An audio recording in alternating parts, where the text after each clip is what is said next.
के 4 चरणों में से दान बचा तो दान मनुष्य को करना चाहिए। तो 4-5 जगह झूठ बोल दो। जैसे किसी का पति धार्मिक है और पत्नी नहीं है, आप गए रास्ते में कोई गरीब मिल गया, भूखा मिल गया, और पत्नी नहीं चाहती है कि आप 5 रुपया भी किसी को दान दो।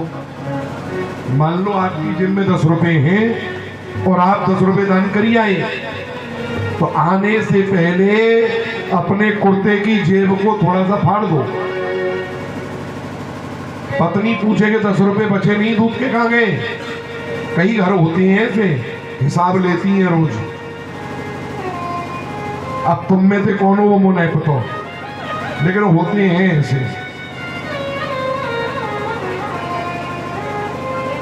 कई पति ऐसे होते हैं जो पत्नी कितने रुपए लेके गई है गिन लेते हैं जाने से पहले, जितनी देर में वो अपना मेकअप करके आवे, लौट के आवे, फिर वो मेकअप उतारेगी, बोले फिर बटुआ खोल के देख लेंगे कितने रुपए लेगी, कितने लेके आई, घटे के बड़े ऐसे साथे रखू, बड़ी बात है। और तुम देख लो किसी भी स्त्री का बटुआ कोई खोल के पति देख ले जी, कह देगी मेरे बटुआ क्यों देख रहे हो, देते तो कुछ हो नहीं।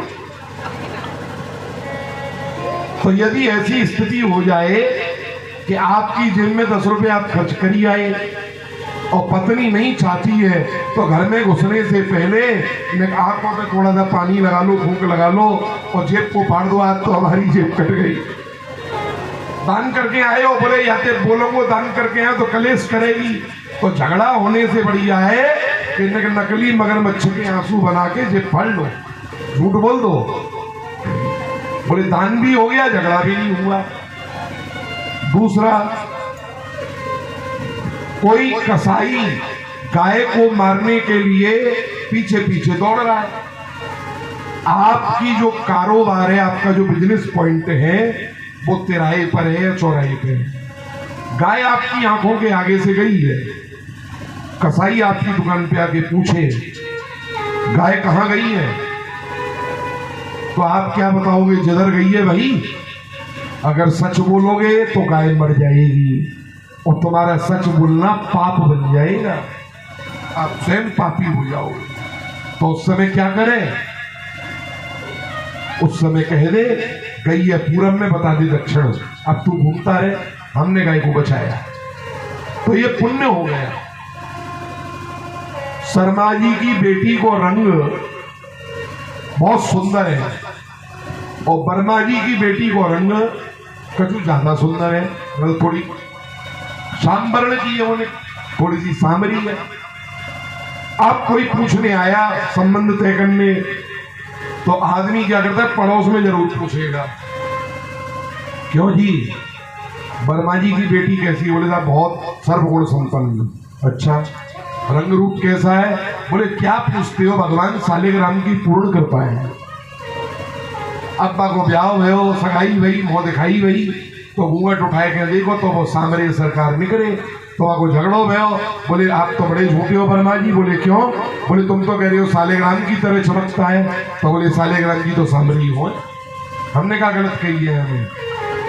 तो काला गोरा होना ये तो इस शरीर का एक छोटा सा स्किन का धर्म है, बाकी तो मनुष्य अंदर से स्वच्छ होना चाहिए, उसकी आत्मा पवित्र होनी चाहिए, उसके मन के विचार अच्छे होने चाहिए, तब जाकर के उसका जीवन सफल होता है।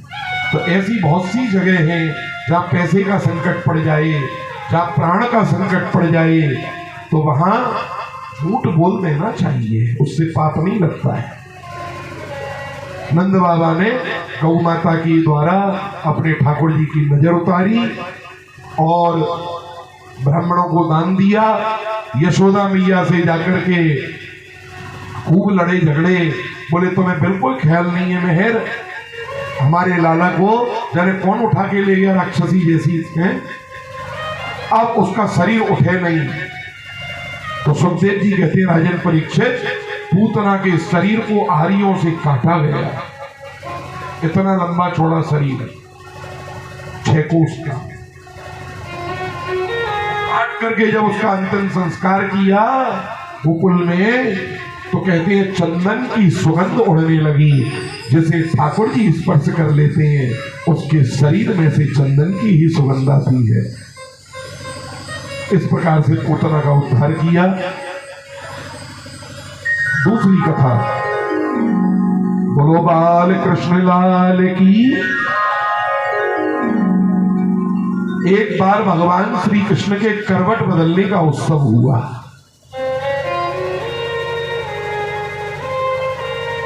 भगवान का जन्म नक्षत्र है रोहिणी,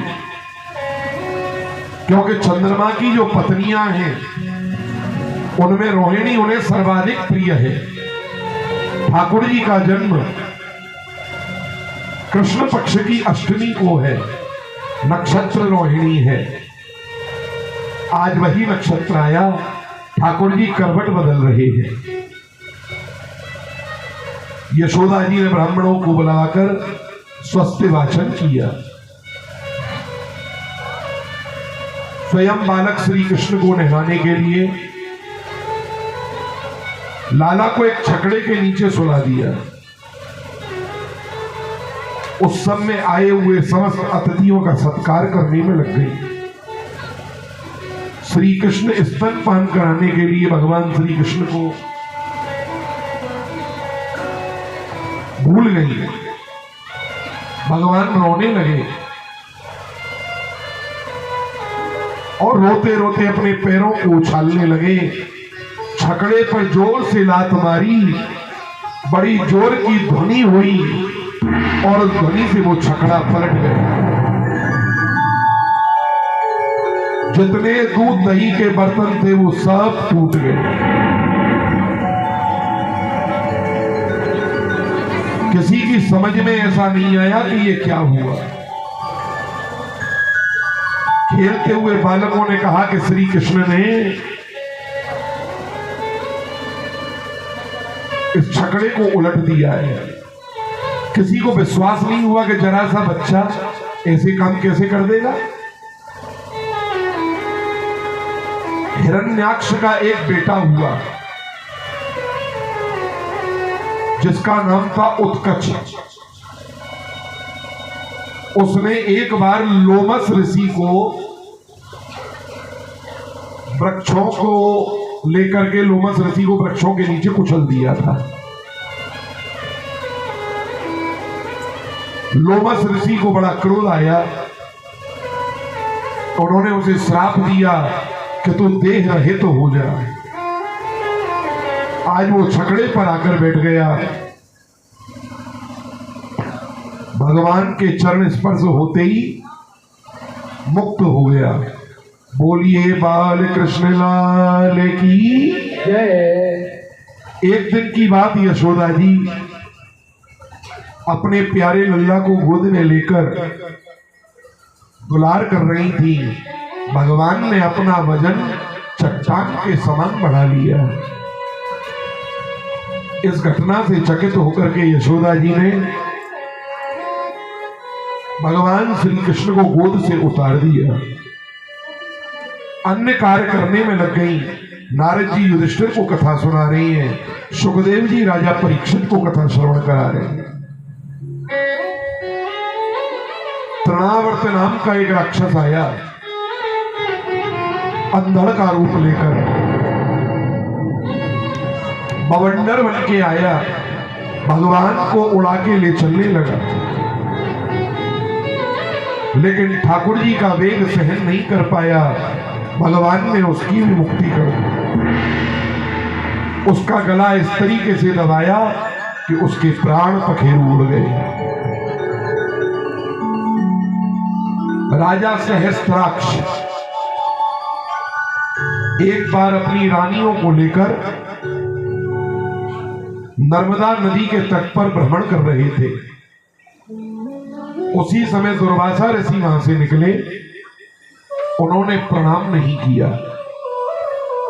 दुर्वासा जी ने श्राप दे दिया कि जा तू राक्षस बन जा। सहस्त्राक्ष तृणावर्त बन गया और भगवान के श्री चरण कमलों के स्पर्श से मुक्त हो गया। नंद बाबा ने सोचा बहुत दिन हो गए, लाला को को नाम नहीं ने, को लाला कहे, को कनुआ कहे, को कलुआ कहे, लेकिन को प्रॉपर भगवान को उचित नाम नहीं रखो। तो उनने गर्गाचार्य जी को निमंत्रण दिया। बड़ी सुंदर कथा है ठाकुर जी के नामकरण की।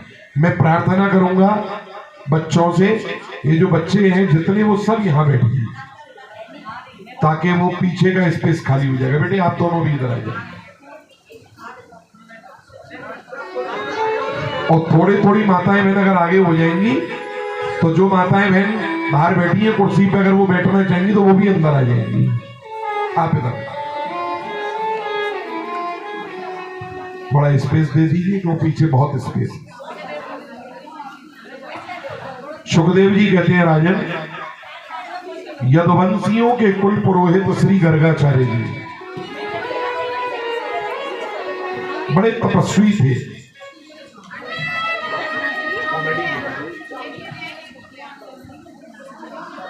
बसदेव जी की प्रेरणा से नंद बाबा के गोकुल में पधारे। नंद बाबा ने गर्गाचार्य मुनि को प्रणाम किया, हाथ जोड़कर खड़े हो गए, उनके चरणों में अभिवंदन किया और कहने लगे, ब्रह्मवेत्ताओं में आप सबसे श्रेष्ठ हैं, इसलिए इन दोनों बालकों का नामकरण कर दीजिए, जो भी सामग्री चाहिए मुझे बता दीजिए। गर्गाचार्य जी ने कहा, नंद जी मैं सब जगह यदुवंशियों के आचार्य के रूप में पूजा जाता हूं। यदि मैं तुम्हारे पुत्र के नाम संस्कार करूंगा तो लोग समझेंगे कि देवकी का पुत्र है, और कंस इसे वसुदेव जी का पुत्र समझकर मार डालेंगे तो हमसे बड़ा भारी पाप हो जाएगा। नंद बाबा ने कहा, गुरुजी एक काम करो, इनका नामकरण राजमहल में मत करो, इनका नामकरण यज्ञ वगैरह जो भी करना है गौशाला में चलकर चुपचाप कर देंगे। 1 लाख गैया है, और 1 लाख गैयन के बीच में जाने कहां यज्ञ हो जाएगा पता ही नहीं चले। गौशाला में ले गए, और गौशाला में लेकर के ठाकुर जी का नामकरण संस्कार कराया विधि विधान से। अब कहने लगे कि देखो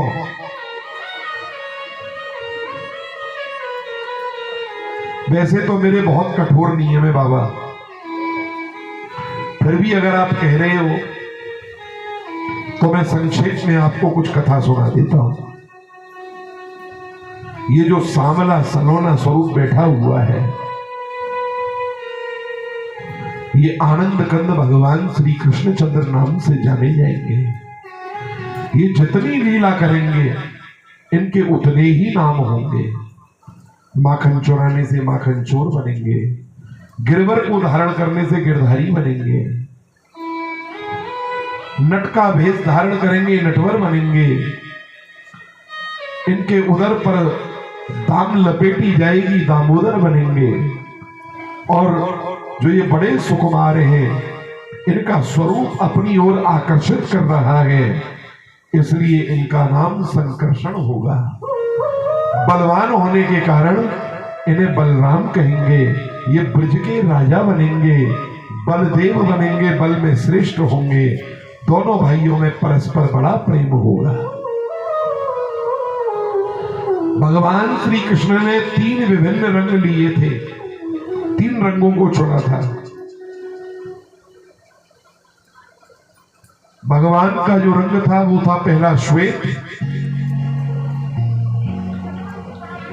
दोबारा भगवान ने रूप धारण किया पीत पीला, और फिर भगवान ने रूप बनाया कृष्ण श्यामवर। इसलिए कृष्ण वर्ण होने के कारण इनका नाम कृष्ण होगा। आकर्ष्यति इति कृष्ण, ये आकर्षण करने में, आकर्षित करने में बहुत आगे हैं, इसलिए इनका नाम कृष्ण होगा।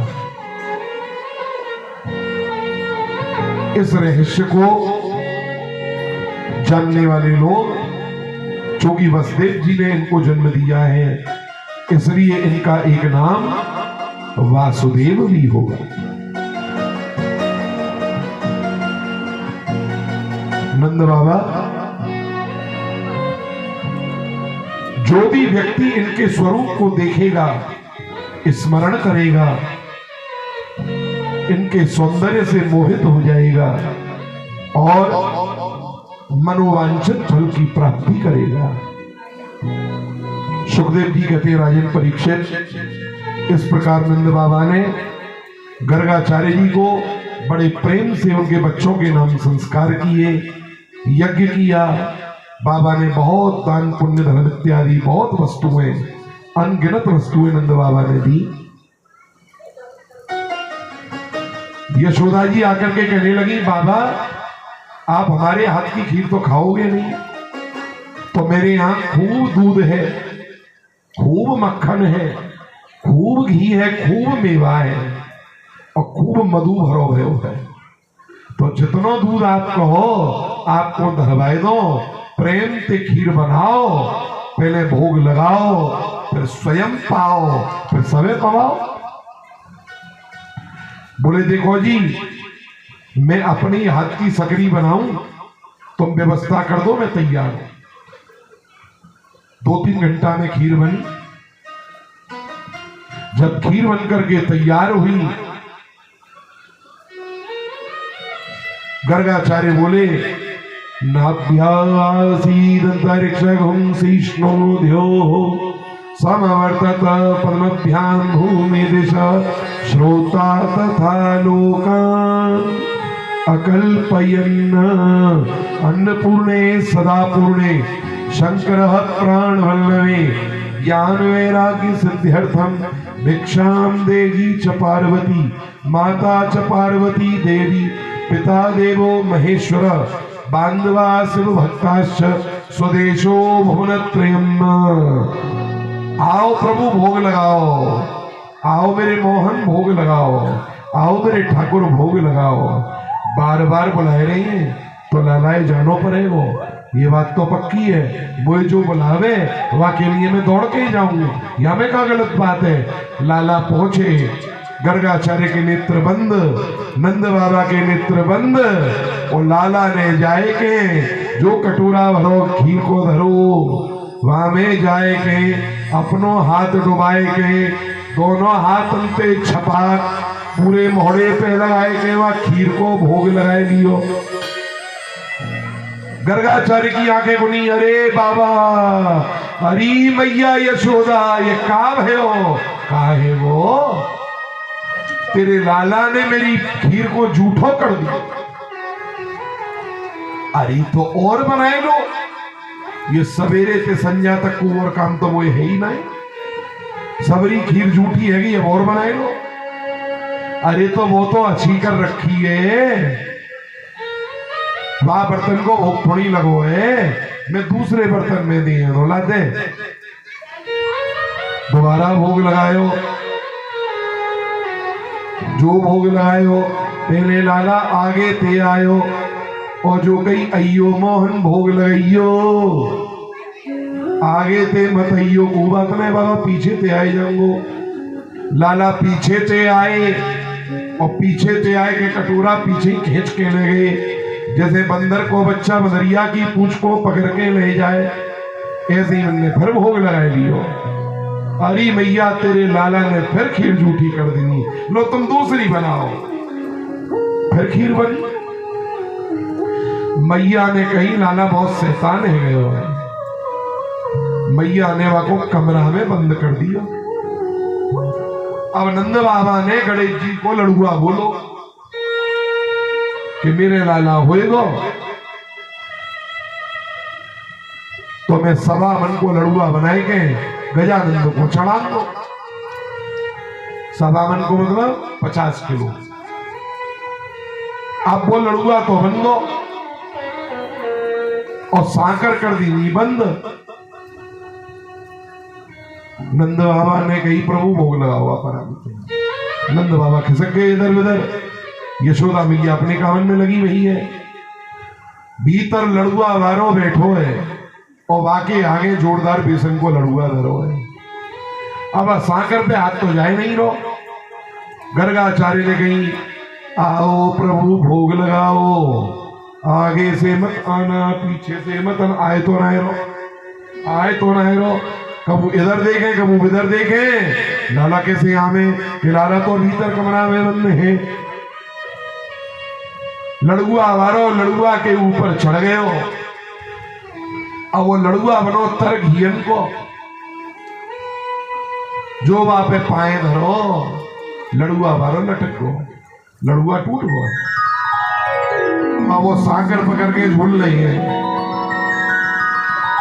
अब जो बाबा ने कही कि अयो मोहन भोग लगाइयो, जो ही बाबा की पीठ पे चढ़ के और उनकी दाढ़ी मूछन को उछालते हुए ऐसी जोर की छलांग लगाई कि बाद तबेला में कन्हैया औंधे ही घुस गए। गर्गाचार्य बड़े प्रसन्न हो गए। आज मेरा सौभाग्य है कि ठाकुर स्वयं प्रकट होकर के मेरी बनाई हुई इस तस्मई का भोग लगा रहे हैं।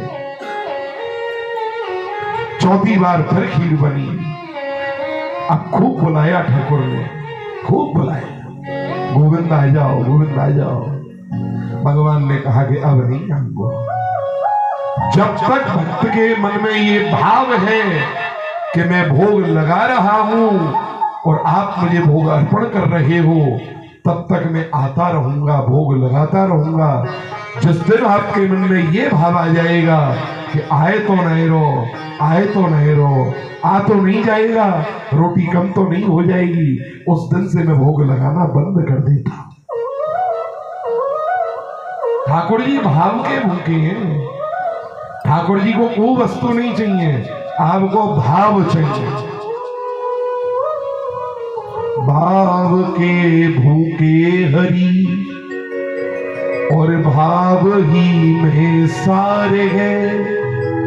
भाव से प्रभु को भजे तो भव से बेड़ा पार है।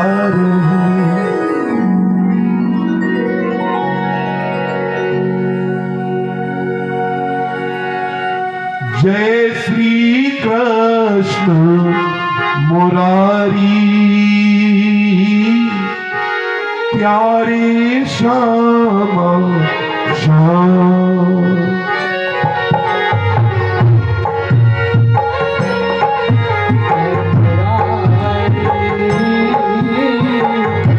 प्यारे श्याम